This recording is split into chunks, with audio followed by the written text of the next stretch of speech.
Hi dear friends, welcome to G centric.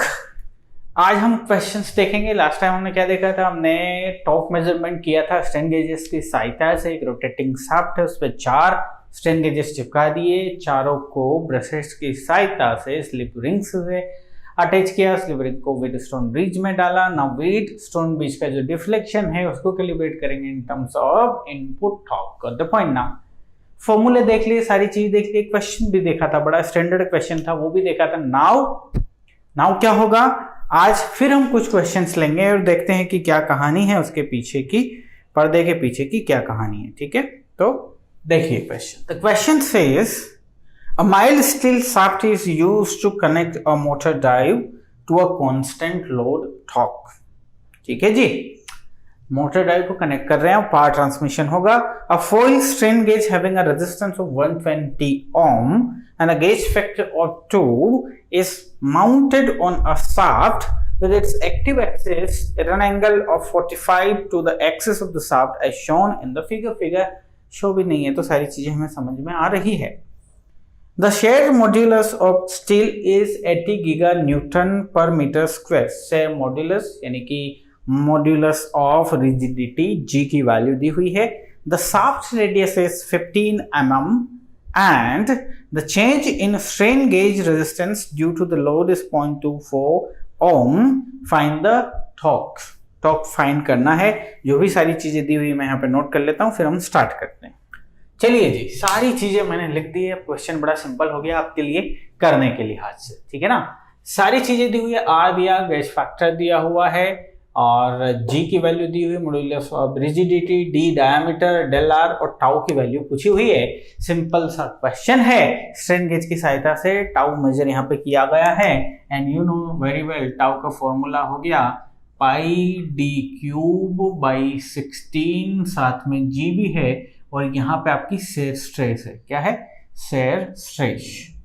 ठीक है, आपकी जो शेयर स्ट्रेस है वो यहाँ पे अवेलेबल है। ओके जी, तो फिर टाउ की वैल्यू पूछी है, बाकी सारी चीजें दी हुई है। पाई की वैल्यू यहां रख दीजिए, डी की वैल्यू है 30 mm। सो आप जब इसे मीटर में लिखेंगे तो ये हो जाएगा 30 गुना 10 टू द पावर -3 और उसका क्यूब हो गया, साथ में 80 गुना 10 टू द पावर 9 हो गया एंड इन डिनोमिनेटर ये हो गया 16।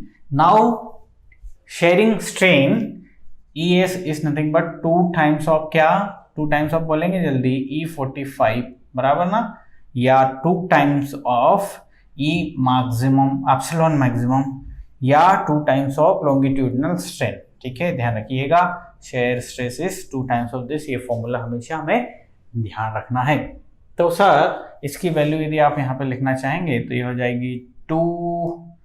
ओके, स्ट्रेन की वैल्यू ना 2 टाइम्स ऑफ EL, और EL की वैल्यू कैसे लिखेंगे? रिलेशन पता है ना हमें, क्या पता है? Gauge factor is nothing but del R by R upon strain. So del R upon R is equal to gauge factor गुना स्ट्रेन। ठीक है जी, तो अपने को तो क्या चाहिए? अपने को तो स्ट्रेन चाहिए। तो स्ट्रेन जो हो जाएगी वो हो जाएगी del R by R upon gauge factor बराबर ना, अपॉन गेज फैक्टर। ठीक है, तो गेज फैक्टर की वैल्यू 2 है तो इस 2 से ये 2 कैंसिल हो गया। डेल आर की वैल्यू आपके सामने है 0.24 और आर की वैल्यू है 120। ठीक है जी, सारी कहानी है। यहां से टाउ की वैल्यू हम लेके आते हैं। This is nothing but pi गुना, ये कितना हो जाएगा जी? ये हो जाएगा आपका 27 गुना 10 टू द पावर 3 गुना 10 टू द पावर -9 गुना 80 गुना 10 टू द पावर 9 और यहाँ पे हो जाएगा ये सब कुछ मिला के फाइनल लिख दें तो कैसा? फाइनल लिख देते हैं, अप्रोक्सीमेट लिख रहा हूँ मैं, 848 newton metre. This is the unit of your tau. बराबर है? आगे समझ में? बड़ा आसान है रे चीजें, कॉन्सेप्ट क्लियर होना चाहिए, है ना? कॉन्सेप्ट क्लियर रहेंगे ही सारी चीजें अच्छे से समझ में आएंगी। नेक्स्ट क्वेश्चन, ये क्वेश्चन हमारी एक सानी में से लिया गया भैया। एक सानी, बहुत बड़ा नाम, बहुत मस्त नाम, सब कुछ छाप दिया उसने, रामायण छाप दी उसने इंस्ट्रूमेंटेशन की, बराबर ना।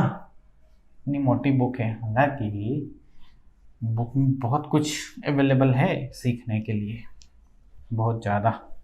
कुछ बातों में बहुत ऊपर ऊपर से उड़ा दिया गया है, बट यस बहुत कुछ है सीखने को, है ना।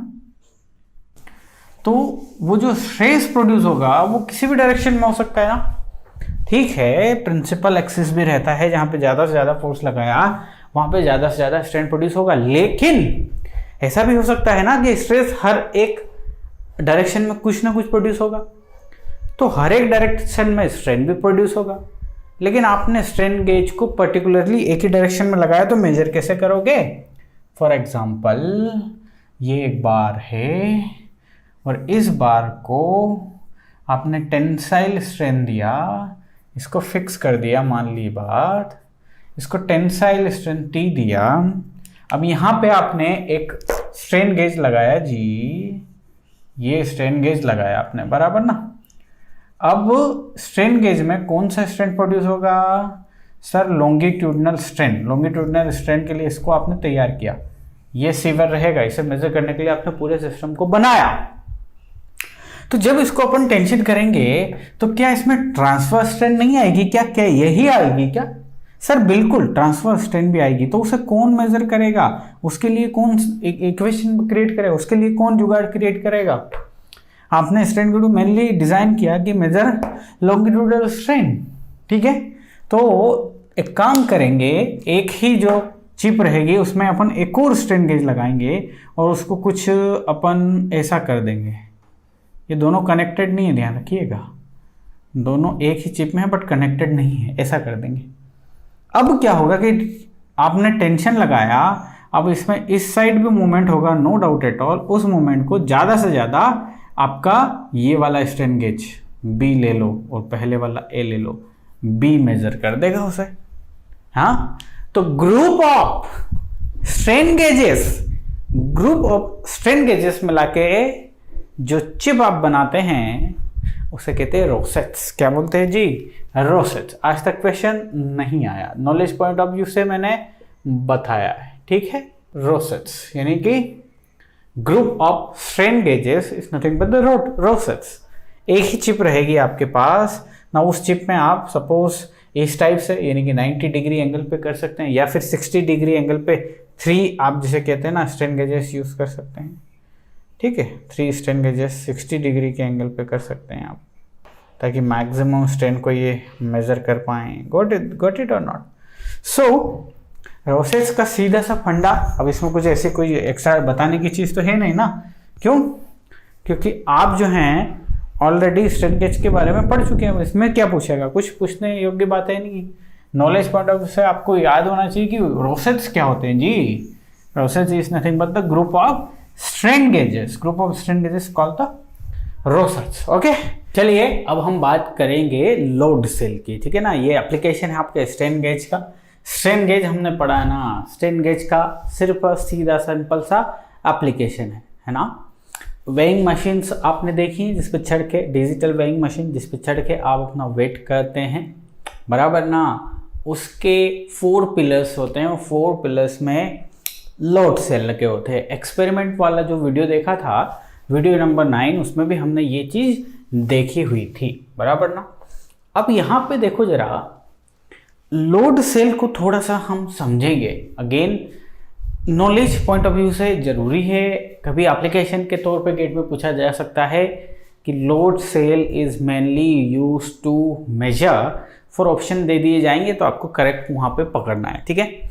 जैसा कि मैंने बोला, load cell is nothing but the application of the strain gauge, और बेसिकली लोड का जो आप फोर्स कह लो, आप ये इसका जो मेजरमेंट है ये फोर्स मेजरमेंट कह लीजिए, या फिर आप वेट कह लीजिए उसका, बस वही मेजर करने के लिए हम लोड सेल को यूज़ करते हैं। सर क्या है, थोड़ी सी इंसाइट दीजिए। बिल्कुल देते हैं। लोड सेल में क्या होता है कि आपके पास एक ऑलरेडी इलास्टिक मटेरियल है, ये इस टाइप का एक इलास्टिक मटेरियल है, ध्यान रखिए। इस पे आप लगा सकते हैं वजन या लोड रख सकते हैं, ठीक है। तो फोर्स में यदि उसे कन्वर्ट करना चाहें तो फोर्स कह सकते हैं, यानी कि आप लोड लगाना चाहें तो उसे लोड बोल सकते हैं, नो इश्यूज एट ऑल, ठीक है। अब चूंकि ये एक इलास्टिक मटेरियल है, ये जो है ना बंदा, ये कौन है, इलास्टिक मटेरियल है, तो बिकॉज ऑफ दिस लोड इसको एक्सपांड होना है, इसको एक्सपांड होना है, बराबर ना। नाउ इसकी जो सरफेसेस हैं यहाँ पे हम लगा दिए अपने स्ट्रेन गेजेस लगा दिए भाई, 4 स्ट्रेन गेज लगा दो। क्यों लगाते 4? बिकॉज फुल ब्रिज बनाना बहुत ही ज़्यादा बेटर है, सेंसिटिव है, एक्यूरेट है। तो ये 4 मैंने सेंसर्स लगा दिए, S1 ले लिया, S2 ले लिया, S3 ले लिया, और एक इधर पर्दे के पीछे 4 जो हैं आपके पास क्या है, 4 स्ट्रेन गेजेस आपने लगा दिए। अब जैसा कि मैंने बोला sir, because of this force ये मटेरियल, इलास्टिक मटेरियल एक्सपांड करेगा, इसका एक्सपांशन जो है ना वो क्रिएट करेगा इसमें स्ट्रेन, किसमें, स्ट्रेन गेजेस में, पक्का ना। नाउ जादू हो गया ना, बिकॉज ऑफ दिस फोर्स या because of this input expansion हुआ ना, एक्सपांशन हुआ, and because of this expansion strain gauges में क्या जनरेट हुई भाई, स्ट्रेन जनरेट हुई, और because of this strain del R change हुआ, because of this L R deflection हुआ, बराबर ना, सब समझ में आता है तुम्हें, डिफ्लेक्शन हुआ। नाउ एट द लास्ट आपने क्या किया, इस डिफ्लेक्शन को इस फोर्स के टर्म में कैलिब्रेट कर दिया, क्या कर दिया जी, कैलिब्रेट कर दिया, बराबर ना, ठीक है ना। अब हम क्या बोले कि basically load cell is used to measure the load या फोर्सेस जिसे कहते हैं, तो बहुत हाई कैपेसिटी के फोर्सेस को ये मेजर कर सकता है, 300 न्यूटन अप टू 300 न्यूटन, बहुत ही हाई फोर्स होता है। हाँ, मंडियों का नाम सुना है, जहाँ पे सब्जियाँ आती है, फल आते हैं, बड़े बड़े मंडियाँ होते हैं ना, हर एक शहर में बड़ी बड़ी मंडी होती है ना। मंडियों में बड़े बड़े ट्रक आते हैं, माल लेके आते हैं, कच्चा माल लेके आते हैं, बराबर ना। तो आप सोचिए वो जो ट्रक का माल है वो कैसे तोलते हैं रे भाई, कैसे, हाउ टू मेजर दैट। एक किसान आया, माल लेके आया, सपोज वो लाया सोयाबीन की एक गाड़ी लेके आया, 100 क्विंटल सोयाबीन लेके आया एक ट्रक में भर के, ठीक है, एक ट्रक में भर के वो 100 क्विंटल लाया ना। ये ट्रक मंडी में गया तो क्या इसका जो कंटेंट है पूरा वो अलग अलग बोरियों के साथ एक एक बोरी तोलेंगे क्या, नहीं। ये मंडियों में क्या व्यवस्था होती है, इंटायर ट्रक को एक बहुत बड़ी यूनिट होती है, एक बहुत बड़ी यूनिट होती है, यहाँ पे इस ट्रक को चढ़ा दिया जाता है जी, इस ट्रक को यहाँ पे चढ़ा दिया जाता है, इस ट्रक को उस यूनिट पे चढ़ाया जाता है ना। ये जो यूनिट है ना, ये बहुत लार्ज यूनिट है, जो कि एक बहुत बड़ा लोड सेल है, एक बहुत बड़ा लोड सेल है, ठीक है। अब ये यूनिट क्या करती है, इस ट्रक का पूरा वजन, इवन 100 क्विंटल माल के साथ इस एंटायर ट्रक का वजन आपको करके देगा, और सपोज 120 क्विंटल उसने वजन दिया है ना, तो आपको समझ में आ गया भैया 120 क्विंटल जो वजन है वो किसके साथ है, 1 क्विंटल मतलब 100 kg, ठीक है। तो वो ट्रक के साथ है, तो ये नोट कर लिया जाता है, ये जो है ना पहली कंडीशन नोट कर ली जाती है। पूरा माल खाली करवा लिया किसान से, उसके बाद खाली ट्रक को इस पे चढ़ा दिया, खाली ट्रक नंबर 2 में क्या आएगा, वजन सिर्फ 20 क्विंटल शो होगा। फाइनली किसान का जो माल है वो दिस माइनस दिस करके कैलकुलेट कर लिया गया। तो लोड सेल तो बहुत बड़ा एप्लीकेशन में काम आ रहा है। अब चूंकि इतने लार्ज स्टेज पे, इतने लार्ज वे में उसको यूज कर रहा है, डेली उस पर ढेर सारे ट्रक चढ़ रहे हैं, ट्रैक्टर्स चढ़ रहे हैं, बराबर ना। इसका मतलब बहुत ज़्यादा स्टेबल है, बहुत ज़्यादा एक्यूरेट भी कहा जाएगा, रिलायबल भी कहा जाएगा, बराबर ना। तो इसका बहुत ही वास्ट एप्लीकेशन है, ठीक है। यूज लोड मेजर करने के लिए सोचो, लोड सेल नहीं होता तो कैसे काम करते हैं। हाँ, वेरी इंपॉर्टेंट हो गया लोड सेल। तो आप छोटा सा स्ट्रेन गेज कितना इंपॉर्टेंट हो गया आप लोगों के लिए, बताइए। तो अब इसमें क्या होता है कि जैसे ये फोर्स लगा है, इलास्टिक मेंबर जो है ना वो एक्सपांड करता है, उसकी वजह से स्ट्रेन गेज एक्सपांड करता है। तो बेसिकली लोड सेल को यदि देखें तो एप्लीकेशन पॉइंट ऑफ व्यू से ही हम पढ़ रहे हैं ना स्ट्रेन गेज की, बट बेसिकली यदि हम देखें तो 2 टाइप का होता है ये। एक तो टेंसाइल टाइप का होता है ना, टेंसाइल लोड सेल, और दूसरा जो होता है वो कंप्रेसिव लोड सेल होता है, ठीक है। Compressive load cell. तो ये जो आपने देखा ना, यहाँ पे हम उसे कंप्रेस कर रहे हैं, हम उस पर लोड लगा रहे हैं, इसको कंप्रेसिव लोड सेल बोलते हैं। इन जनरली जो वेइंग मशीन की हम बात करें वो कंप्रेसिव लोड है। लेकिन बचपन में शायद आपने टेंसाइल लोड सेल भी देखा होगा। बचपन में वजन करने के लिए घर पे वो जो आंगनवाड़ी वाले आते थे, वो एक इस टाइप का एक लेके आते थे। यहाँ पे बच्चे को बिठाया जाता था, ये बिठाया जाता था, इसके वजन से नीचे आती थी, और यहाँ पे एक वो लगी होती है, यहाँ पे जो है ना एक घड़ी टाइप का लगा होता था, वो बताता था कितना वजन है।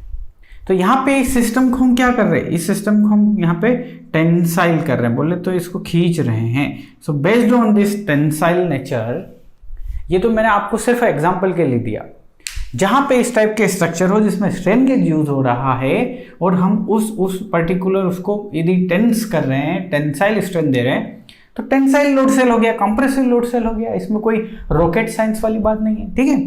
अब होता क्या है कि पर्टिकुलर लोड सेल बनाने का एडवांटेज क्या है भाई, ये बताइए। पर्टिकुलर आपका लोड सेल बनाने का एडवांटेज ये है कि लोड सेल बनाते जब हम हैं तो इलास्टिक मटेरियल लेते हैं। सबसे पहली बात, इलास्टिक मटेरियल हमारे प्राइमरी ट्रांसड्यूसर की तरह काम कर रहा है, प्राइमरी ट्रांसड्यूसर की तरह काम कर रहा है। कौन? Elastic material. और उस पर लगे हुए जो स्ट्रेन गेजेस हैं वो सेकेंडरी, ठीक है, वो सेकेंडरी ट्रांसड्यूसर की तरह काम कर रहे हैं। कौन? Strain gauges. तो इसका मतलब मैकेनिकल एनर्जी को, मैकेनिकल लोड है फिजिकल क्वांटिटी, मैकेनिकल एनर्जी को ये इलेक्ट्रिकल क्वांटिटी में कन्वर्ट कर रहा है, इलेक्ट्रिकल क्वांटिटी में कन्वर्ट कर रहा है। इस टाइप की कहानी हो गई ना इसकी, तो लोड सेल की। तो एडवांटेज में क्या आ जाएगा कि सर हम इसका प्राइमरी ट्रांसड्यूसर एक इलास्टिक मटेरियल यूज कर रहे हैं, तो जो भी लोड लगाएंगे तो उस लोड की वजह से वो इलास्टिक मटेरियल एक्सपांड कर रहा है। अब आपको उस लोड की वजह से सिर्फ स्ट्रेन गेज को स्ट्रेन नहीं करवाना है, स्ट्रेन गेज को तो सपोर्ट मिल गया कि स्ट्रेन गेज जिस पे लगा हुआ ना वो बंदा खुद एक्सपांड कर रहा है, तो जो भी लोड आए लोड से ये खुद एक्सपांड हो जाएगा। वो एक्सपांशन इमीडिएटली स्ट्रेन गेज पे चला जाएगा, तो स्ट्रेन गेज की जो सेंसिटिविटी वो बहुत प्यारी हो जाएगी, वो बहुत प्यारी हो जाएगी, ठीक है। जब नॉर्मल स्ट्रेन गेज पढ़े थे तो हम एक जैसे बीम की बात कर रहे थे कि किसी बीम पे कितना क्या डिफ्लेक्शन हुआ वो चेक कर, तो बीम पे हम क्या लगा रहे थे, बीम पे हम स्ट्रेन गेज लगा रहे थे। इस बीम पे फोर्स लगा हुआ है, बिकॉज ऑफ दिस फोर्स ये स्ट्रेच हो रहा है, ये एलोंगेट हो रहा है, बराबर। अब यहाँ पे जो बीम है ये एक इलास्टिक, इतना इलास्टिक मटेरियल नहीं है, तो बेसिकली ये खुद इस फोर्स को अपोज करेगा ना, ये एक इलास्टिक मटेरियल नहीं है, तो इस फोर्स की वजह से एलोंगेशन को अपोज करेगा, ये इस फोर्स की वजह से एक्सपांड करेगा, बड़े आलस के साथ जोर आएगा इसको, बराबर ना, बड़े आलस के साथ एक्सपांड करेगा। तो ये बड़ा आलस के साथ एक्सपांड कर रहा है, इसके साथ स्ट्रेन गेज जुड़ा है, तो स्ट्रेन गेज भी बड़ा आराम से चीजों को करेगा, बराबर ना। बट इसकी बजाय लोड सेल में क्या है, आपका प्राइमरी मटेरियल जो वो खुद ही इलास्टिक है, फोर्स लगाया वो खुद भगने वाला है, वो खुद अपने आप को खींचने वाला है, वो खुद एक्सपांड होने वाला है, वो खुद कंप्रेस होने वाला है, and entire compression will go to the strain gauge. Now strain gauge पूरा का पूरा तरोताजा है इसको मेजर करने के लिए कि भाई तुम मुझे स्ट्रेन दो, मैं तुम्हें आउटपुट दूंगा। Got the point ना? तो साहब सबसे बड़ा एडवांटेज ये है कि इसमें एक इलास्टिक मटेरियल होता है यूज, उसकी वजह से आप इंटायर फोर्स को बहुत ही, आप कह सकते हैं कि फास्ट वे में, या इसकी सेंसिटिविटी बहुत ज़्यादा हो जाती है, या एक्यूरेसी बहुत ज़्यादा हो सकती है, बोल सकते हैं। अब ओवर द टाइम इसको, जैसे मैंने मंडी वाला एग्जांपल लिया, ओवर द टाइम आप यूज़ कर रहे हैं तो हाईली स्टेबल नेचर है इसका, एक्यूरेसी तो है ही है, रिलायबल भी है, बराबर। तो ये सारे एडवांटेज हो गए। ये सिर्फ कहानी थी आपको ये बताने के लिए कि load cell is application of the strain gauges. Strain gauge की कहानी यहीं पे संपन्न होती है। अब आपसे मिलेंगे हम अलग टॉपिक के साथ। जर्नी कैसी लग रही है बताइएगा जरूर। YouTube की तरह यहाँ पर भी आप कमेंट कर सकते हैं, बट एप्लीकेशन पर नहीं। कभी मन किया कमेंट करने का तो आप अपने टेक्स्ट मैसेज से 6232557474 पर मैसेज कर सकते हैं। वो टेक्स्ट मैसेज जब भी करेंगे किसी भी सब्जेक्ट के रिगार्डिंग कर सकते हैं। हालांकि बट जिस भी सब्जेक्ट के रिगार्डिंग करेंगे सब्जेक्ट मेंशन कीजिए, सब्जेक्ट मेंशन किया, लेक्चर मेंशन कीजिए, लेक्चर नंबर मेंशन किया। यहाँ पे जो आपको कमेंट करना है वो कमेंट कर सकते हैं, डाउट है तो डाउट भी पूछ सकते हैं। ठीक है प्यारे बच्चे, मिलते हैं नेक्स्ट लेक्चर में।